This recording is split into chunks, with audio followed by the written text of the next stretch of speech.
You are not a human mind, you are pure being. ఒక నిశ్చలమైన స్పృహ నువ్వు, ఒక నిర్మలమైన మహదానందపు స్పృహ నువ్వు. నీవెవరు అంటే నువ్వు ఒక గొప్ప ఏకాంత సరోవరాన్ని.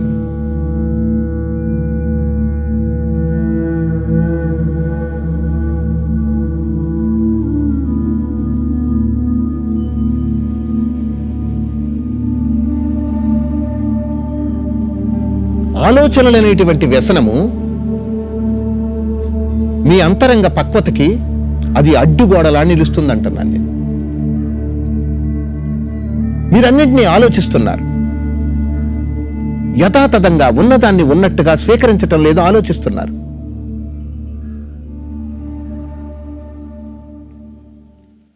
మీరు అన్నిటినీ గుర్తించేవాడి కింద ఉన్నారు, అనుభవించేవాడి కింద కూడా ఉన్నారు.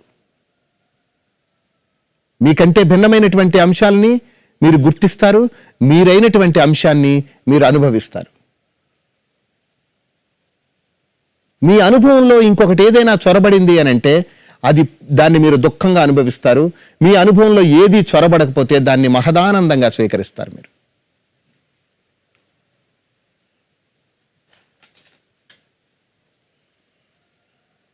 మీ మనస్సు, మీ దేహము రెండు ఒకే అంశం కింద మీకు గోచరమైనప్పటికీ కూడా మీరు దేహం ద్వారాగా ఉండేటువంటి దాన్ని పెయిన్గా, దేహం ద్వారాగా ఏదైనా వచ్చిందంటే దాన్ని మీరు పెయిన్గా రికగ్నైజ్ చేస్తారు. మీ మనస్సు ద్వారాగా ఏదైనా వచ్చిందంటే దాన్ని సఫరింగ్గా రికగ్నైజ్ చేస్తారు.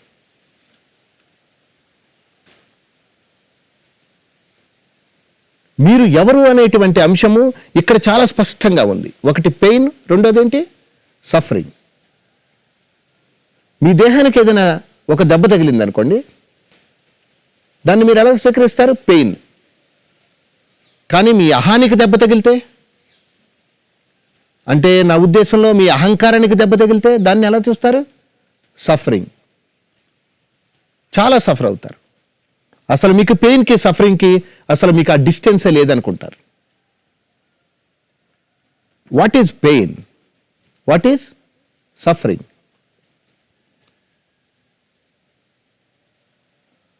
ఏది నొప్పి, ఏది దుఃఖము? మిమ్మల్ని మీరు చాలా జాగ్రత్తగా అర్థం చేసుకోవాలంటున్నాను నేను. మీకు ఇప్పుడున్న ఈ సమయం సరిపోదు, ఈ సత్సంగం సరిపోదు. కాలము తెలియనటువంటి పరిపూర్ణమైనటువంటి సత్యంతో ఏకమవ్వాలనేటువంటి ఒక విస్తృతి పరిపూర్ణంగా మీ హృదయం నుంచి విరబూయాలంటున్నాను నేను. ఇది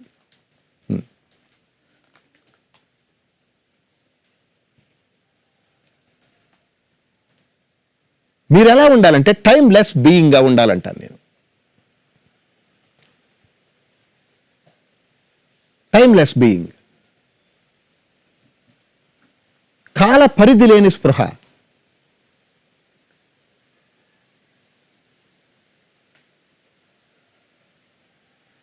నువ్వు ఎంత కాలాన్ని దీనికి అనుకూలంగా మలుచుకుందామన్నా సరే, మీ జ్ఞాపకాలు, మీ ఊహలు దీన్ని నేరుగా అడ్డుకుంటున్నాయి. మీరు సృష్టించుకున్నదే, ఇది దేవుడు సృష్టించింది కాదు. మీరెంత గొప్పవారంటే మీరు దేవుళ్ళను సృష్టించారు. మీరు not only gods, not only gurus, ultimate creation, unlimited creation. ఇంతటిని క్రియేట్ చేసుకుని నీకు నువ్వు దూరమయ్యి, నీకు నువ్వు భారమయ్యి, మళ్ళీ నీ దుఃఖానికి దేవుడు కారణం అంటున్నావు.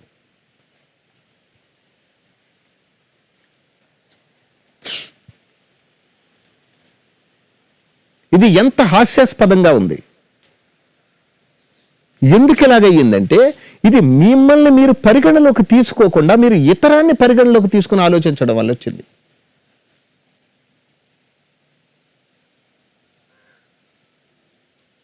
అసలు నీ గురించి నువ్వు ఆలోచించడం అసలు ఇంకా మొదలు పెట్టలేదంటున్నాను నేను.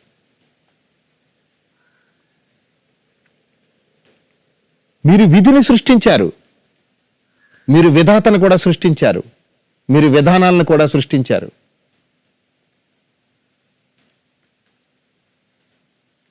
మీకు మీరు దూరం అయిపోయారంటున్నాను నేను.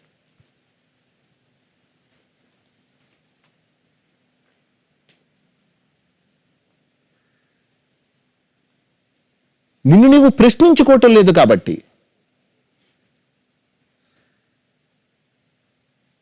నా దుఃఖానికి ఎవరు కారణము?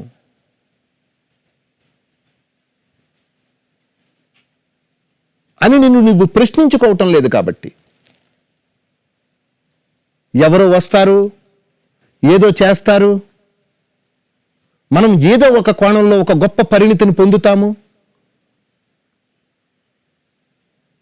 అనేటువంటి అభూత కల్పనలో ఉండబట్టి, మీరు సృష్టించుకున్న దేవుడు మిమ్మల్ని ఎప్పుడూ కాపాడలేడు. నువ్వు ఆశతో అర్థించేటువంటి అరుపులకి ఏ గురువు నిన్ను ఆదరించడు.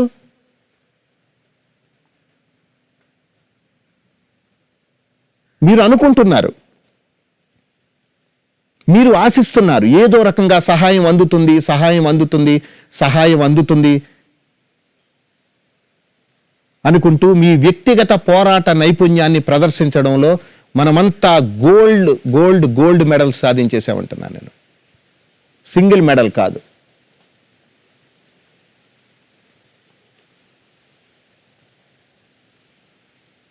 నీ నిజస్థితి స్వేచ్ఛ. నీ నిజస్థితి ఏంటి? స్వేచ్ఛ. నువ్వు కల్పించుకున్నది పరిధి.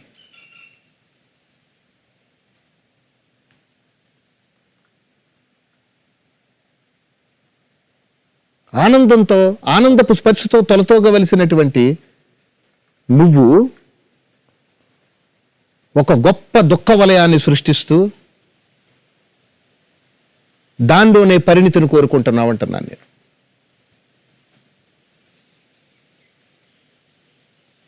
అన్నిటినీ విడిచిపెట్టు. నీ కోసం, నీ అంతరంగ స్వేచ్ఛ కోసం పూర్తిగా నీ లోపలికి ప్రవేశించు. నీ అలవాట్ల యొక్క వేగాన్ని గుర్తించు. నువ్వెంతసేపు కూడా నీ ప్రారబ్ధాన్ని, నీ కర్మని తక్కిట్లో పెట్టి చూస్తున్నావు తప్ప నీ వాస్తవికత జోలికి వెళ్ళటం లేదంటున్నాను నేను.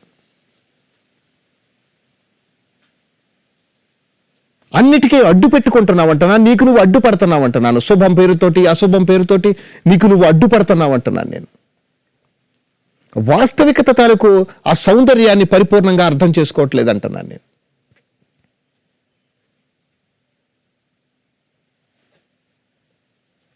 నీ మైండ్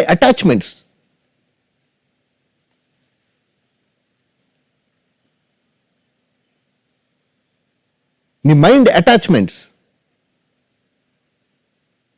అవి నువ్వు కల్పించుకున్నాయే 100%. అటాచ్మెంట్ ఉండడంలో తప్పు లేదు, కొనసాగింపు ఉండడం అది చాలా ప్రమాదం అంటున్నాను నేను.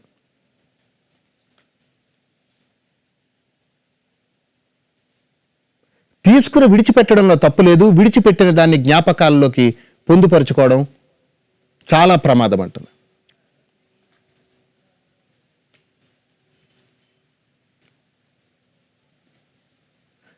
మీరు ఈ పరిసరాలు, ఈ పరిస్థితుల ద్వారా వచ్చేటువంటి వాటినే ప్రమాదాల కింద గుర్తిస్తున్నారు తప్ప నీకు నువ్వు దూరం అయిపోయినటువంటి తరుణాన్ని మహాప్రమాదంగా మీరు గుర్తించట్లేదంటున్నాను నేను. మీరు చెయ్యి విరిగిపోకుండా చాలా జాగ్రత్త తీసుకుంటున్నారు, మీరు కాలు విరిగిపోకుండా చాలా జాగ్రత్త తీసుకుంటున్నారు, మీరు ఆరోగ్యం పాడవకుండా చాలా జాగ్రత్త తీసుకుంటున్నారు. కానీ ఈ అన్నిట్లకంటే కూడా మిమ్మల్ని జీవోత్సవంగా మార్చేది మీ దుఃఖమే అనేటువంటి విషయాన్ని మీరందరూ మరిచిపోతున్నారు.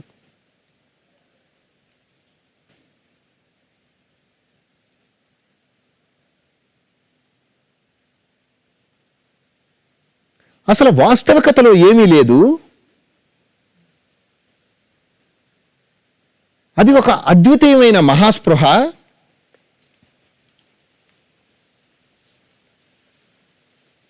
అది ఇతరము లేనటువంటిది. అది ఒక పరమ స్వేచ్ఛా సౌధము.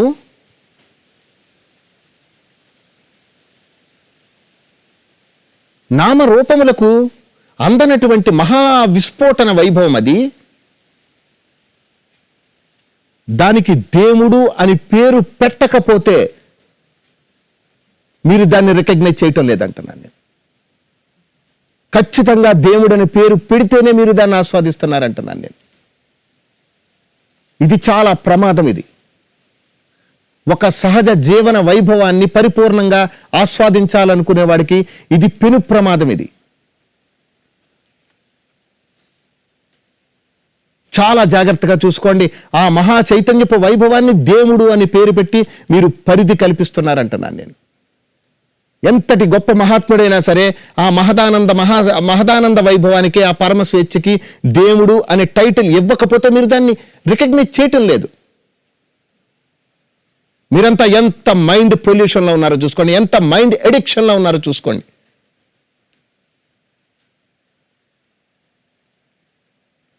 ఆ అమరమైనటువంటి మహా చైతన్యానికి కూడా మీరు కాళ్ళు చేతులు తగిలించడంలో మీరంతా పిహెచ్డీలు చేసి కూర్చున్నారంటున్నాను నేను.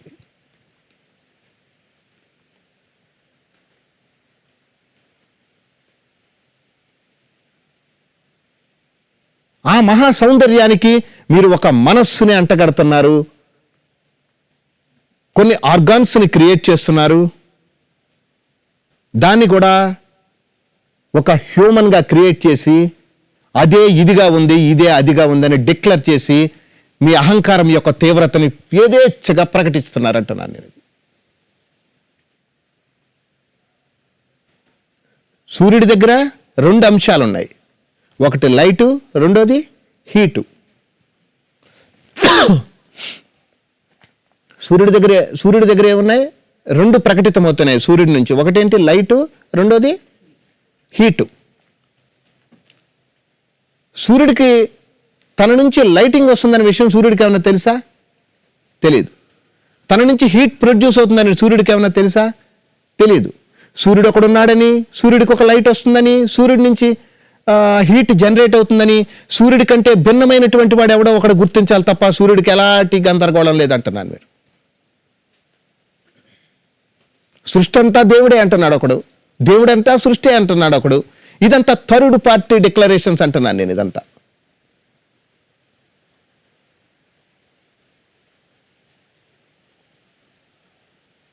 ట్రూత్కి ఎక్స్పోజర్ లేదంటున్నాను నేను.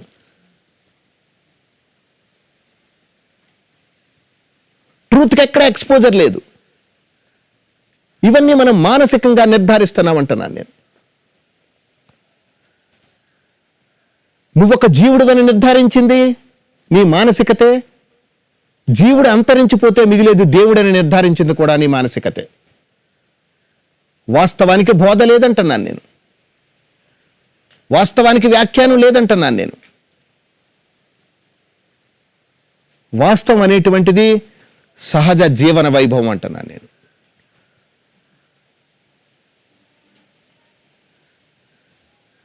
ప్రతి జీవరాశి కూడా దానికి కొన్ని ప్రాథమిక అంశాలు ఉన్నాయి. ఈ ప్రాథమిక అంశాల గురించి ఆలోచిస్తుంది. ఒక్క మనిషి ఒక్కడే ఈ ప్రాథమిక అంశాలని దాటి విపరీతమైన అంశాల గురించి ఆలోచిస్తున్నాడు. అటువంటి ఆలోచనలో ఇతరము తనకంటే భిన్నంగా ఏదో ఉంది, తనకంటే భిన్నంగా ఏదో ఉంది, నీకంటే భిన్నంగా ఇంకోటి ఏదో ఉంది, దానికంటే భిన్నంగా ఏదో ఉంది. జీవుడి కంటే భిన్నంగా ఆత్మ ఉంది, ఆత్మ కంటే భిన్నంగా చైతన్యం ఉంది, చైతన్యం కంటే భిన్నంగా ఇంకొకటి ఉంది, దానికంటే భిన్నంగా ఇంకొకటి ఉంది.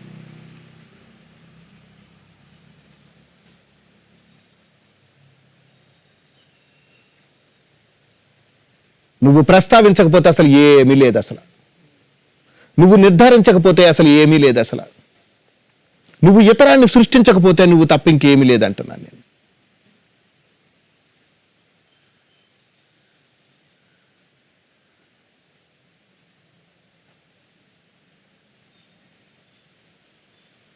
మీ థాట్ ప్రాసెస్ ఎలా ఉందంటే,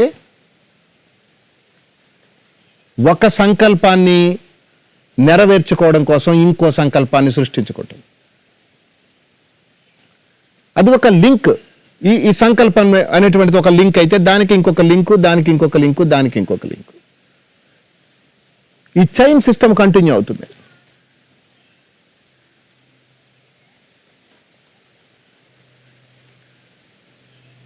ఒక గొయ్యి తీస్తున్నాము, ఆ మట్టి పక్కన పెడుతున్నాము, ఆ మట్టిని ఆ గొయ్యిలో వేయకుండా ఇంకో గొయ్యి తీసి ఆ మట్టిని పక్కన పెట్టి ఈ గొయ్యి తీసిన మట్టిని అందులో వేస్తే ఆ గొయ్యి తీసింది ఇందులో పెట్టి మళ్ళీ దానికోసం ఇంకొక కొత్త గొయ్యి తీస్తుంది.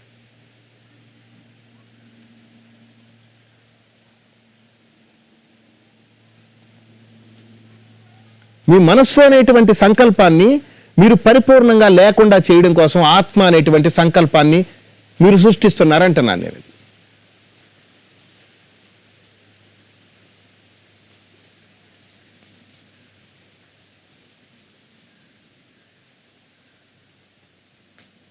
ఇది మీరు చర్చిస్తేనో లేతే వాదిస్తేనో ఇది అంతర్ధానం కాదు. దీనికి సరైన సమాధానము అది మీ ఏకాంతం నుంచి విజృంభిస్తుంది అంటున్నాను నేను.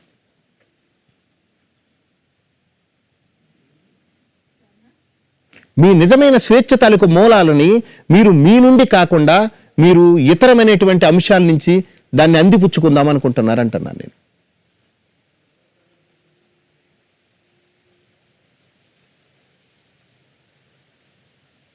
మీ నిద్రలో ప్రతిలిప్త మీ సహజ వైభవాన్ని మీకు రుచి చూపిస్తూనే ఉంది.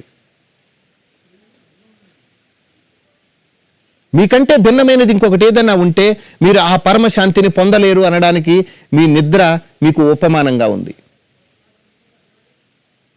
కానీ మీరంతా ఇతరుల తలకు అనుభవాలు, ఇతరుల తలకు అభిప్రాయాలు ఏవైతే ఉన్నాయో వాటిని అందిపుచ్చుకోవడానికే ఎక్కువ ప్రాధాన్యత ఇస్తున్నారు తప్ప మీ అంతరంగంలో మీరు కొద్దిగా సేద తీరడానికి మీ సమయాన్ని పూర్తిగా అక్కడ నిమజ్జనం చేయడానికి మీరు ఎవరూ సంసిద్ధంగా లేరంటున్నాను నేను. నిన్ను నువ్వు తెలుసుకోవడం అంటే మీరు ఆచరించడం కాదు, నిన్ను నువ్వు తెలుసుకోవడం అంటే సమృద్ధిగా జీవించడము, ఇతరమైనటువంటి స్పృహ లేకుండా జీవించడము, ఇతరమైనటువంటి ప్రస్తావన లేకుండా జీవించడము, జీవ దైవ వ్యవస్థకు సంబంధం లేకుండా యథేచ్ఛగా జీవించడము.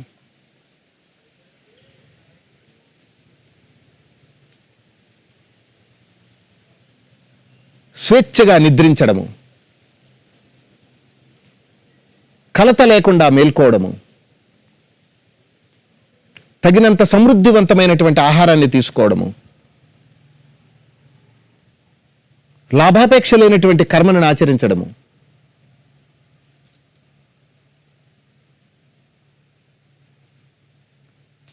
ఇతరమైనటువంటి ప్రస్తావన లేకుండా జీవించడము. ఇది మీ ఆనందాన్ని చాలా సహజ సిద్ధంగానే అది పుష్పింపజేస్తుంది అంటున్నాను నేను. ఇది మీరేదో అందిపుచ్చుకోవాలి అనేటువంటిది అది మీరు అలవర్చుకోవడమే తప్ప మీరైనటువంటి సహజమైనటువంటి పరిపూర్ణత్వంలోకి చొరబడడం కాదంటున్నాను నేను.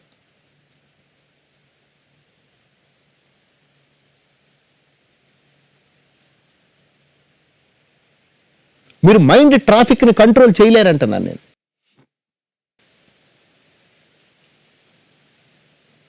ఈ ట్రాఫిక్ని ఆపడం కోసం మీరు కొంతమందిని మంచివాళ్ళుగా నిర్ధారిస్తారు, మీరు కొంతమందిని చెడుగా కూడా నిర్ధారిస్తారు. ఏంటి, మీ మైండ్ ట్రాఫిక్ని ఆపడం కోసం మీరు కొంతమందిని మంచివారుగా నిర్ధారిస్తారు, కొంతమందిని చెడువారుగా నిర్ధారిస్తారు, ఏదో ఒక రకంగా ఆపుదాం అనుకుంటున్నారు. కానీ మీ మైండ్ ట్రాఫిక్ ఎక్కడ జనరేట్ అవుతుందంటే మీ ఇన్సైడ్ జనరేట్ అవుతుంది, మీ అవుట్ సైడ్ జనరేట్ అవటం లేదు. మిమ్మల్ని మీరు తెలుసుకోవడానికి మీరు భౌతికం నుంచి ఒక్క సూది మనను తీసుకున్నా సరే అది మీ ఆనందానికి అడ్డుగా నిలుస్తుంది అంటున్నాను నేను. మిమ్మల్ని మీరు తెలుసుకోవడం అనేటువంటిది మీ భౌతికమైన చర్య కాదు, మీ అంతరంగ నిష్క్రమణ అంటున్నాను నేను. మిమ్మల్ని మీరు తెలుసుకోవడానికి మీ ఆలోచనలు పురోగమనం చెందకూడదు, మీ ఆలోచనలు తిరోగమనం చెందాలంటున్నాను నేను.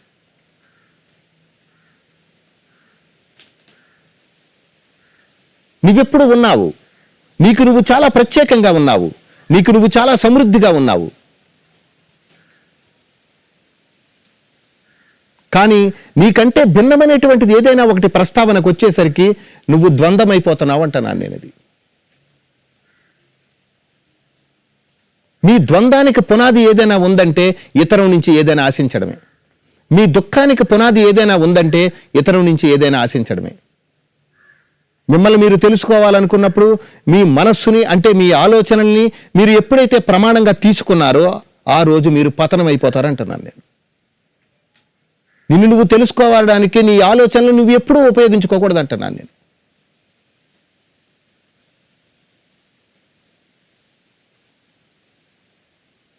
మీరు భౌతికంగా చేయవలసింది ఏదైనా ఉంది అని అంటే గనక మీ సమయాన్ని సమృద్ధిగా మీకోసం కేటాయించుకోవడానికి కావలసినటువంటి పరిస్థితులను సృష్టించుకోవాలంటున్నాను. ఇది తప్ప ఏది చేసినా మీరు దుఃఖానికి వశమవుతారంటున్నాను నేను. మీ ఆలోచనల్లో మీరు ఎప్పటికీ దొరకరు, మీ ఆచరణలో మీరు ఎప్పుడూ దొరకరు, ఇటువంటి సత్సంగ ప్రవచనాల్లో మీరు ఎప్పుడూ దొరకరు, శాస్త్రపరమైనటువంటి విజ్ఞానంలో మీరు ఎప్పుడూ దొరకరు, మీరెప్పుడు మీకు దొరకరు. మీరు ఎక్కడ దొరుకుతారంటే మీ నెమ్మదింపులో మీరు దొరుకుతారంటున్నాను నేను. మీ జాడలు మీ నెమ్మదింపులో మీకు తారసపడతాయంటున్నాను నేను. కొద్ది కొద్దిగా నెమ్మదించడము, కొద్ది కొద్దిగా నిష్క్రమించడము, వెరీ స్లో అండ్ స్టడీ. మిమ్మల్ని మీరు తెలుసుకోవడం అనేటువంటిది ఇప్పుడికిప్పుడు అర్జెన్సీ కాదది. మిమ్మల్ని మీరు తెలుసుకోవడం అనేటువంటిది మీ జీవిత చివరి దశ, చివరి శ్వాస వరకు మీరు పరిపూర్ణమైనటువంటి ప్రేమతో మీ అంతరంగాన్ని పరిపూర్ణంగా ఆవిష్కరించుకోవడం. అది slow and study, very slow and study. చాలా మెల్లగా, కొద్ది కొద్దిగా నీ అజ్ఞానాన్ని అర్థం చేసుకుంటూ నీ హృదయపు లోతుల్ని పరిపూర్ణంగా ఆవిష్కరించుకోవడం. Very slow and study.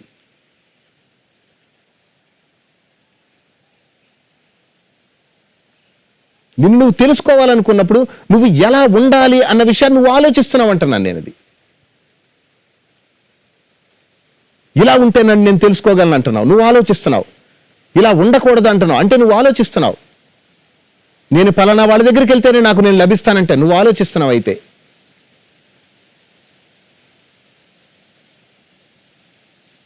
నీ స్పృహ ఆలోచనలకు సంబంధించింది కాదు, నీ స్పృహ జ్ఞాపకాలకు సంబంధించింది కాదు, నీ స్పృహ ఊహలకు సంబంధించింది కాదు, నీ స్పృహ ప్రస్తావనకు సంబంధించింది కాదు. అది సదా ప్రస్తుత వైభవం. అది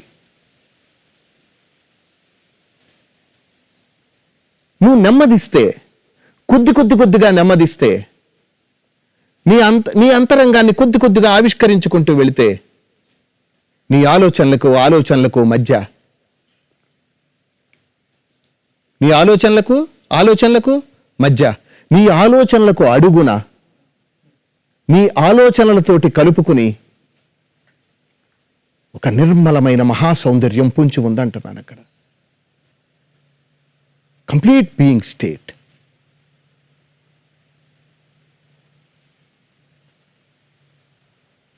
human unconscious state.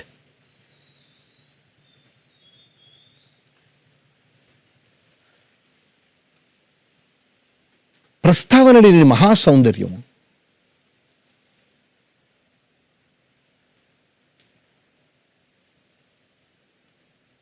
There is no mind.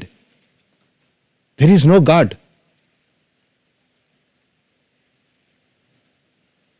Just being. A pure being. Everything is now. Everything is now. ప్రతిదీ ప్రస్తుతం.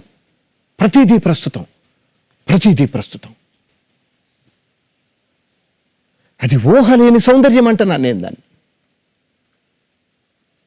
అది మీరు ఊహించుకునేది కాదు, అది మీరు కల్పించుకునేది కాదు, అది మీరు సంకల్పించుకునేది కాదు, అది మీరు నేర్చుకునేది కాదు, అది మీ నిజమైనటువంటి మహాసౌందర్యం అంటున్నాను నేను.